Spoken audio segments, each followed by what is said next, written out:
pessoal, bom dia. Estamos dando início a mais uma aula online, a partir do portal da TEDUC, e dando continuidade aos nossos conteúdos, tá? Sobre a América Latina, ok? Então, na aula anterior, nós estudamos mais os aspectos culturais relacionados à formação no território da América Latina, tá?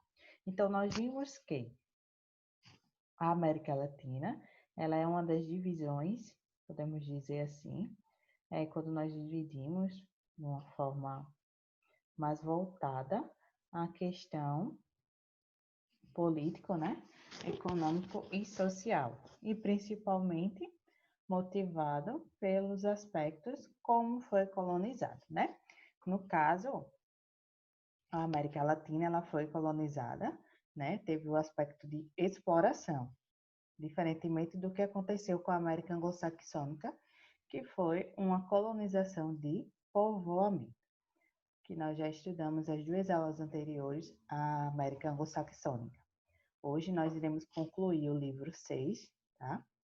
O capítulo que fala sobre a América, mais precisamente o capítulo 8, tá certo, pessoal?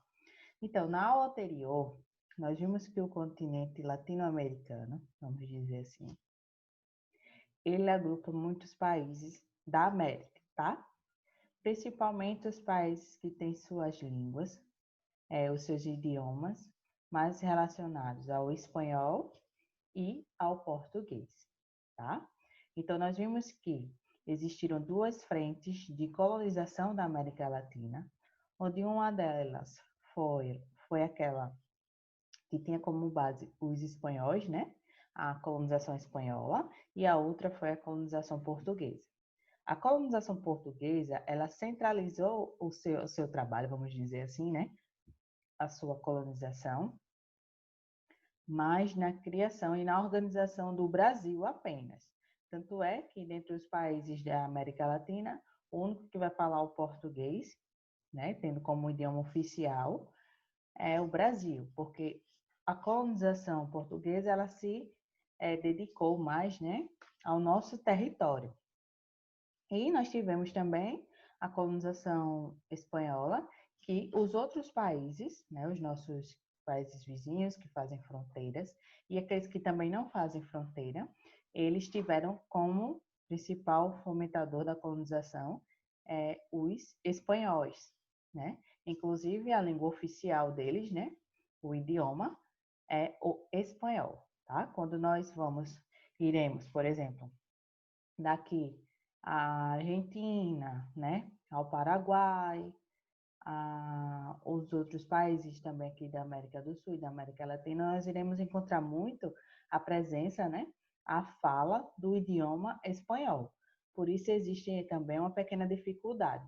Porém, o espanhol, ele é um tanto compreensível na nossa linguagem do português, né? São algumas palavras que têm mais dificuldades, mas em sua maioria dá para se entender. Então, nós vimos nesse contexto, né, que a América Latina, ela também tem uma grande diversidade cultural e étnica também, tá? Inclusive, nós citamos como um dos exemplos a Frida Kahlo, que ela é uma das nossas representantes culturais, mais precisamente, né, de outro país, não daqui do Brasil, mas ela foi uma importante pessoa, né, figura da nossa cultura. Ela tem como representatividade pessoas mesmo em suas pinturas, tá? Inclusive, na aula anterior, eu também discuti com vocês sobre a questão do nosso samba, do nosso carnaval, né? Que eles também são representativos da cultura da América Latina. Inclusive, o carnaval, por exemplo, que acontece em Rio de Janeiro, em Recife, ele é muito lembrado e muito visto por pessoas de outros continentes até, né? Então, ele faz parte da nossa cultura, ele nos representa, tá? E aqui no Nordeste nós também citamos a questão do forró, né, que é muito característico nosso e que também é uma das nossas representatividades culturais, né? Então, quando a gente fala em etnias, nós iremos encontrar aqui na América Latina uma grande diversidade de cores, né, vamos dizer assim, e uma mistura muito grande, certo? Nós iremos ter aqueles países que irão ter a sua população com mais características indígenas, tá? Nós iremos ter os países com mais características de negros, e nós iremos também ter os países com mais características brancas. Inclusive esses países, né, que têm a população mais branca, ele passou por um processo de branqueamento, tá? Que nós citamos também na aula anterior, onde é como se houvesse, eles, no processo da escravidão, né? Eles dizimaram muitos escravos negros para fazer com que a sua população não tivesse tanta essa mistura com eles e prevalecesse mesmo o branco, né? Então, desde essa época, nós vemos o problema do preconceito, da segregação social também, nesse contexto lá da época da colonização, tá certo? Então, nós vimos também que os países latino-americanos, eles não são muito desenvolvidos economicamente, principalmente devido ao seu processo, né, de dívidas, né? Muitos dos países têm dívidas externas, inclusive devendo ao FMI, ao Banco Mundial, tá? Então, isso é um dos empecilhos que faz com que os países da América Latina não cresçam ainda mais, tá bom? Então, isso e outros aspectos nós vimos na aula anterior e vamos dar continuidade hoje para a gente concluir o livro 6 e chegar até o nosso simulado, certo? Então, vamos lá. Aula de Geografia para o oitavo ano A e oitavo ano B. A economia e os setores urbanos dos países latino-americanos. Professora Rosalia e o Largo Alagoas. Então, hoje nós iremos ver mais os aspectos relacionados, não tanto às etnias mais, mas relacionados mesmo à questão econômica, né? E até as disputas, vamos dizer assim, por territórios aqui na América Latina. E os setores urbanos desses países. Sabemos que a economia, né, ela está totalmente ligada aos setores urbanos, principalmente no processo de industrialização, mas que muitos países latino-americanos têm sua economia mais baseada na área rural, nos aspectos, né, no cultivo agrícola, inclusive o nosso Brasil. Eu trouxe aqui uma imagem para vocês representando a nossa América Latina, né? Toda essa ligação que existe entre esses países e destacando também o nosso país, Brasil. Lembrando que o Brasil, né, o maior país territorialmente, inclusive ele é muitas vezes chamado de um país continental, porque ele tem essas dimensões que poderia ser tranquilamente um continente, tá? Então, a desigualdade nos países latino-americanos. Então, no contexto dos nossos países, desses países aqui latinos, nós temos desigualdade sim. Vamos lá. Uma das características da sociedade latino-americana consiste em sua elevada desigualdade social. As políticas deficitárias dos estados latino-americanos favorecem ou favoreceram a alta concentração de renda. Nesses países, a grande diferença entre a parcela mais rica da população e a parcela mais pobre. Gente, isso é uma realidade, principalmente no nosso Brasil, né, que a gente tem mais essa visão, nós estamos vivenciando isso. Nós vemos muito essa desigualdade, inclusive nas nossas cidades onde nós habitamos, né? Cidade de Maceió, cidade de Rio Largo. Nós vemos muita diferenciação entre as classes sociais, onde as áreas mais privilegiadas, as áreas com melhores estruturas, com melhor distribuição de água, saneamento básico, melhores ruas, melhores vias, né? Mais atendimento público. Nós teremos isso em locais onde tem a percentual ou a parcela da sociedade com a maior classe social, né? Com maior poder aquisitivo. E, infelizmente, aquelas áreas onde as pessoas com menor poder aquisitivo estão habitando, nós iremos encontrar muitos problemas, né? Muitos aspectos negativos.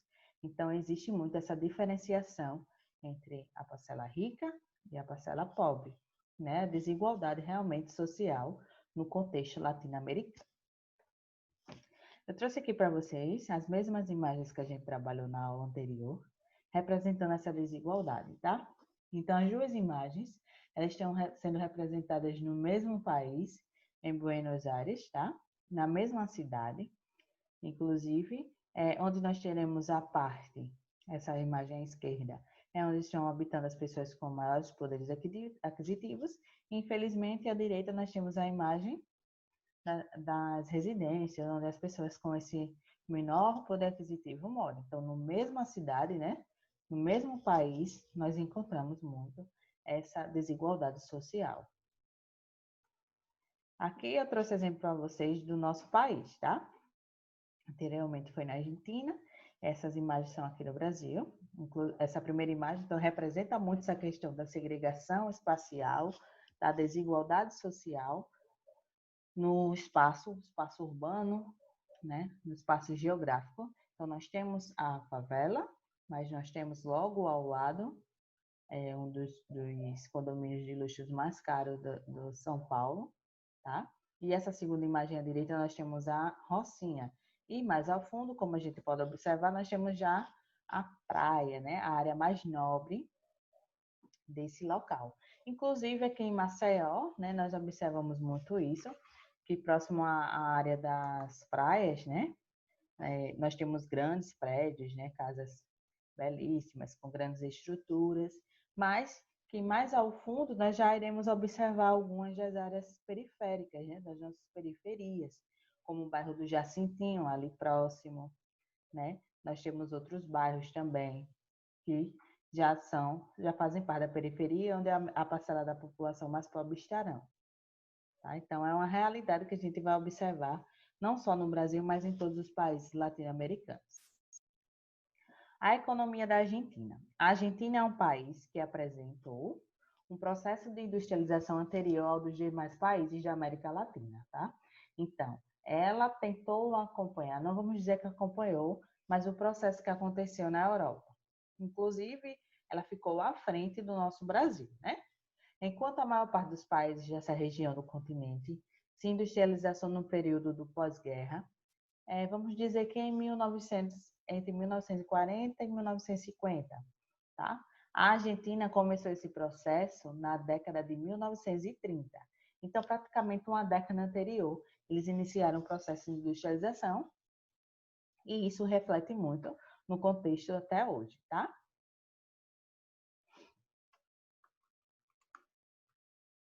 Durante grande parte do século XX, essas atividades econômicas foram suficientes para que a população do país tivesse grande qualidade de vida, com altas taxas de alfabetização e bom desenvolvimento social, desenvolvendo nessa época indústrias de bens de consumo duráveis e indústrias de siderúrgicas, tá?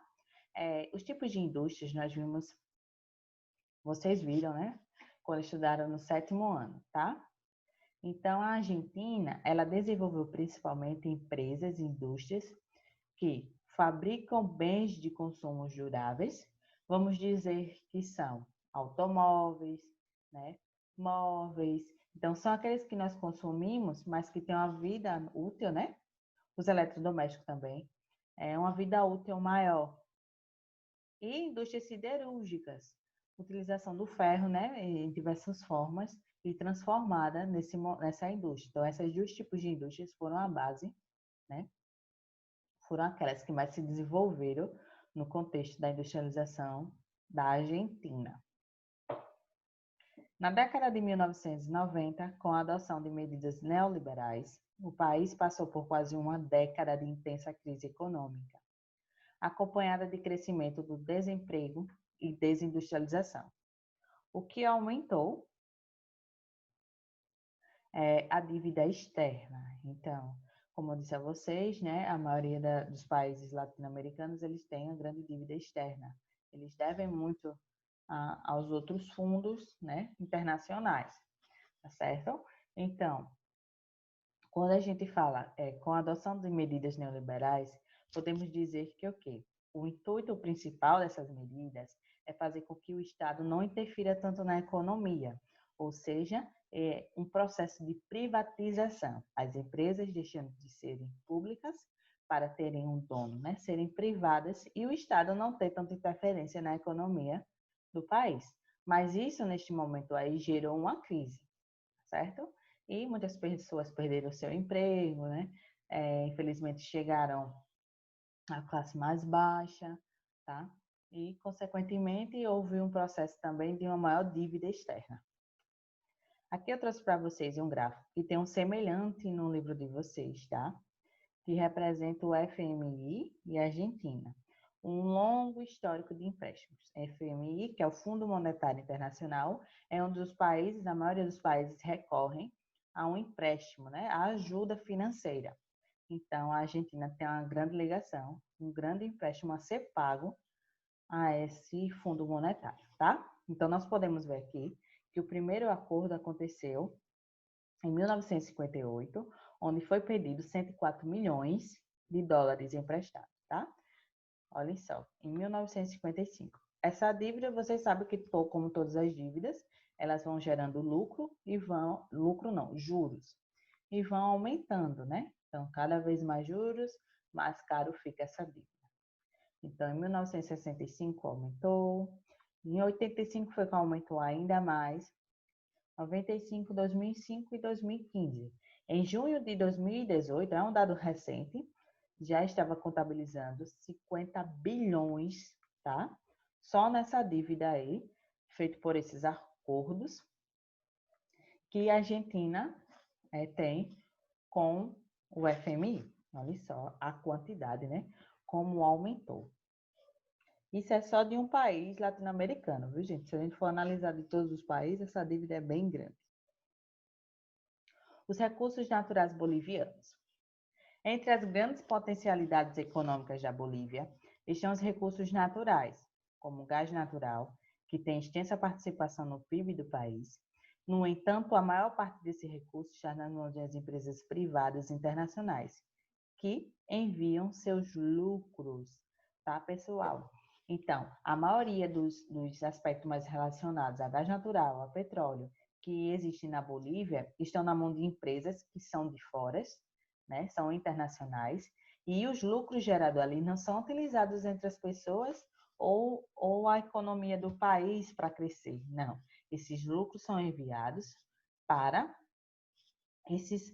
os países de origem dessas indústrias, tá? Então, poucos lucros são inseridos na economia boliviana, nesse contexto, né?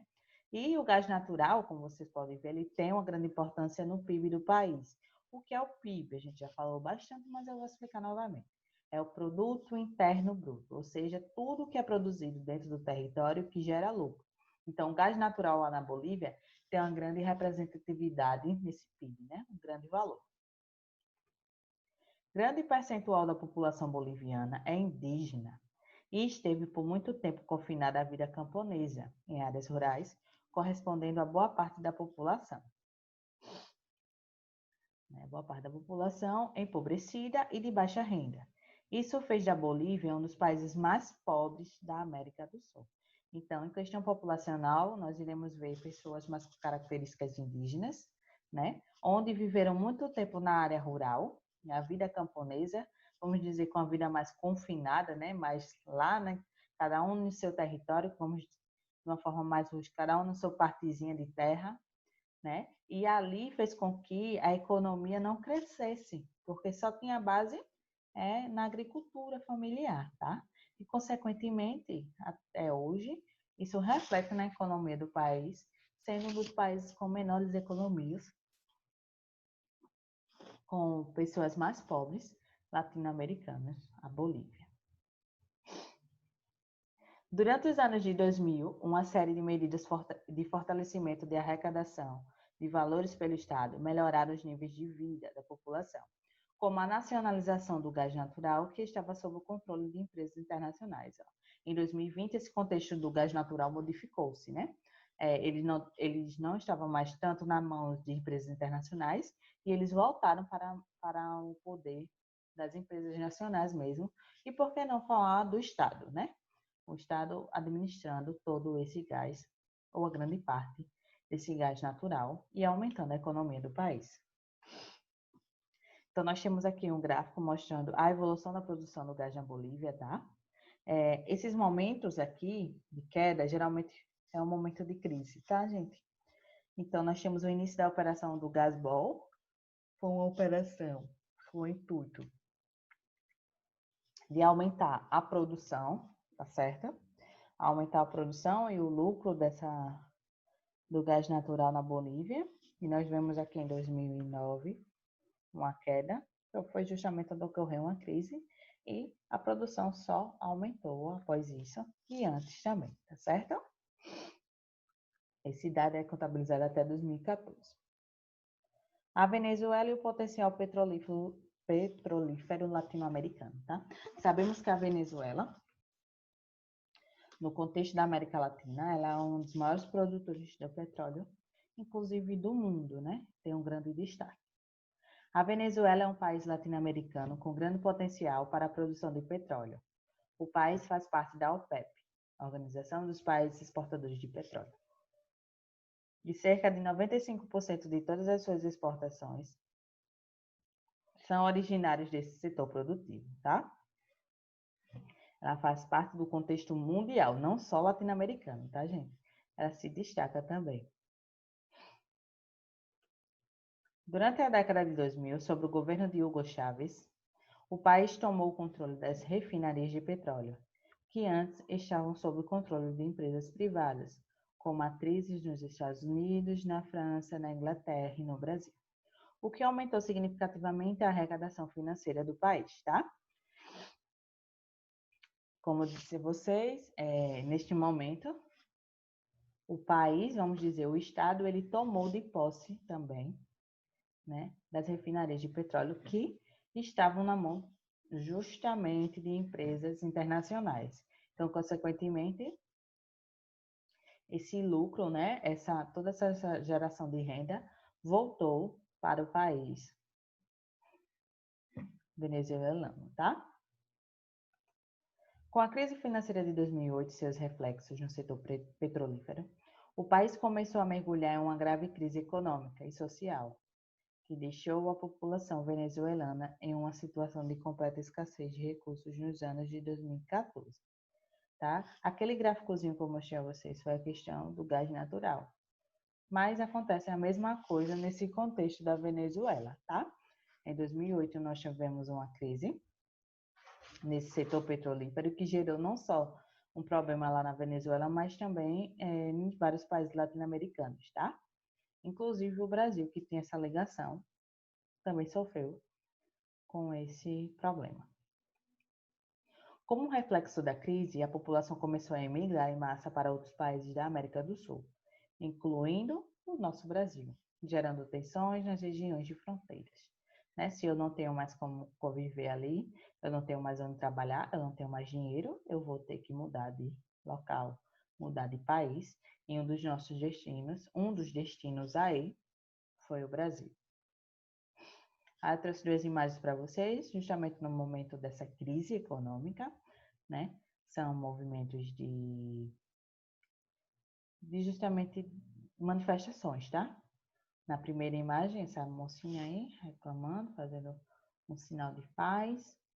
E na segunda tem o textinho, que está em espanhol, mas já para entender um pouquinho, né? Maduro regalando o petróleo a Cuba e o pobre morrendo de hambre. Baixa no país, tá? Então, fala justamente nesse contexto. Desculpem um pouquinho o meu espanhol, tá? Mas, nesse contexto, fala que o presidente ele estava mais direcionando a geração do petróleo para Cuba e esquecendo dos pobres que estavam morrendo de fome no país, né? A fragilidade da economia do Equador. O Equador é um país que apresenta uma economia pouco diversificada, com PIB composto em grande parte pela riqueza gerada pelo setor petrolífero. A maior parte das empresas que exploram petróleo no país são internacionais que não reinvestem, tá? Então, boa parte da riqueza gerada no Equador é a partir da exploração do petróleo também, porém, as empresas que tomam de conta dessa exploração, elas são internacionais, como nos outros países que a gente já estudou, tá? E eles não reinvestem, ou seja, eles geram lucro e esse dinheiro não volta para o território. Eles não investem nas empresas que estão lá no Equador. tá? E, consequentemente, a economia fica fragilizada. O país apresenta grande fragilidade social, com boa parte da população sendo de baixa renda. Na tentativa de conter as crises econômicas em virtude de sua grande dívida externa, o Equador resolveu, na década de 2000, adotar o dólar americano como moeda oficial, tá? Até hoje, pessoal, lá no país, no Equador, a moeda oficial ainda é o dólar, tá? Ele teve como intuito reduzir a dívida externa, melhorar essa questão da baixa renda, mas não foi tão resolvido assim. Essa medida foi desastrosa para a economia equatoriana, principalmente para a agricultura e a indústria do país, que não conseguiram estabelecer mercado competitivo. Com a adoção dessa moeda, existindo um aumento do desemprego do Equador. Conflitos da América Latina, tá? Então, nós iremos ver que existem conflitos, mas não são como guerras, né? São conflitos mais menores, tá? A Constituição dos Estados Independentes Latino-Americanos tem como base o sistema colonial, ao qual essa região do continente esteve submetida entre os séculos XV e XIX. Aproveitaram-se os limites territoriais das unidades administrativas anteriores, o que, em linhas gerais, delimitou os países existentes na atualidade. Então, a maioria dos conflitos são motivados por disputas de território, tá, pessoal? Esse é o principal motivo dos conflitos aqui na América Latina. Aí eu trouxe aqui para vocês um esqueminha que também tem no livro, onde fala sobre a divisão territorial dos países da América Latina. Ela considera o passado colonial, não é isso? Então, como foi colonizado, como foi dividido o território no período da colonização, isso é muito considerado na divisão atual territorial. É bastante irregular, apresentando países com grandes extensões territoriais e outros com pequenas extensões territoriais. Podemos citar aí, no caso, o Brasil, né, que tem um tamanho imenso, certo? E vemos a Guiana, né? Alguns países da América Central que têm um território tão pequeno. Apresenta menor fragmentação quando comparados aos demais continentes, ou seja, são menos países, né? Não existe tanto essa divisão. Se a gente for observar, por exemplo, a Europa, que tem um território bem menor e é bem mais dividido, tá? Não tem como base a questão étnica cultural nessa divisão, né? Não foi levado em conta esse aspecto. Então, esse todo é o nosso contexto de divisão. Apesar de ser considerada uma região bastante pacífica em termos de conflitos militares durante as últimas décadas, a América Latina já apresentou intensos conflitos por questões territoriais.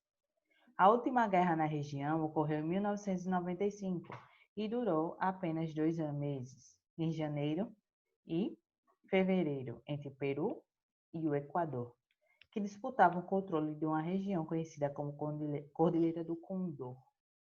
As disputas de fronteiras atuais. Atualmente, essa região do continente americano é palco de diversas disputas territoriais, em curso a maior parte delas relacionando-se com interesses econômicos, por área de disponibilidade de recursos ou áreas litorâneas. Então, esses conflitos, eles são mais direcionados por quê? Por áreas litorâneas, né? Porque é mais fácil para escoamento, por exemplo, de produções, né, de produtos, e por haver uma grande disponibilidade de recursos, por exemplo, áreas que têm grandes reservas de petróleo, né? Grandes reservas de gás natural, então gera muito lucro esse contexto, por isso existe essa disputa.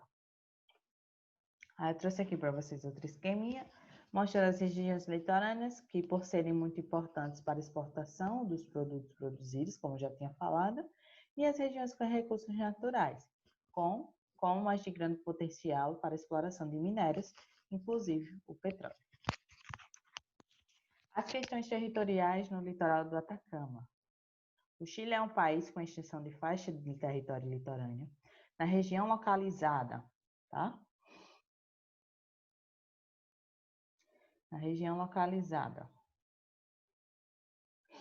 mais ao norte, nas proximidades do deserto de Atacama, O país tem duas reivindicações territoriais diárias que estão sob o controle chileno. Uma delas é a da Bolívia e a outra é do Peru, tá? Então, existe essa disputa pelo litoral do Atacama, tá certo? Mais proximidade do deserto de Atacama, onde esses dois países, eles reivindicam parcela desse território para eles. Aqui eu trouxe para vocês, né, uma imagem mostrando justamente a região do Atacama, onde existe essa disputa entre Peru e Chile, tá? Por esses territórios. As Ilhas Malvinas, não é Maldivas, tá? É Malvinas. Entre as disputas regionais da América Latina, uma delas chama a atenção por ser se estabelecido com um confronto entre um país americano e um país europeu. Então, esse conflito aí são entre dois países de continentes diferentes. A Argentina e a Inglaterra, que disputavam e disputam o controle de um arquipélago localizado no extremo sul do continente americano, formado pelas ilhas Geórgias do Sul e Sandwich do Sul. Ó, essa aqui é as Ilhas Malvinas, tá? Eu trouxe dois mapas para representar, onde nós temos esses dois países, né? A Argentina e outro europeu, disputando esse território para posse. O caso da Guiana. A Guiana está envolvida em mais de um conflito pelo estabelecimento de suas fronteiras, tendo algumas regiões em disputa com a vizinha a oeste, Venezuela, e outros vizinhos a leste, por exemplo, Suriname. Se a Guiana perder ambas as regiões para os vizinhos, a leste e a oeste, seu território será reduzido a cerca de 1/10 do que é atualmente. Prestem atenção no prejuízo que a Guiana terá se esses países conseguirem esse espaço, tá? Então, aqui nós temos a Guiana, onde a Venezuela, ela quer muito, disputa toda essa região aqui, ó, pessoal. E a questão do outro país? Qual outro país? Suriname. Ele quer muito uma parte dessa Guiana, mais precisamente aqui, e uma parte da Guiana Francesa, essa outra. Tá? Então, são grandes prejuízos territoriais para a Guiana, né? Sendo reduzida muito grande, se for conseguido essa parcela do território dela. Então, pessoal, a nossa aula, né, a nossa videoaula termina por aqui. Nós estudamos sobre os aspectos da América Latina, o nosso contexto, onde o Brasil está incluído, né? Eu aguardo vocês para a nossa segunda aula, no momento ao vivo, tá certo? E até mais.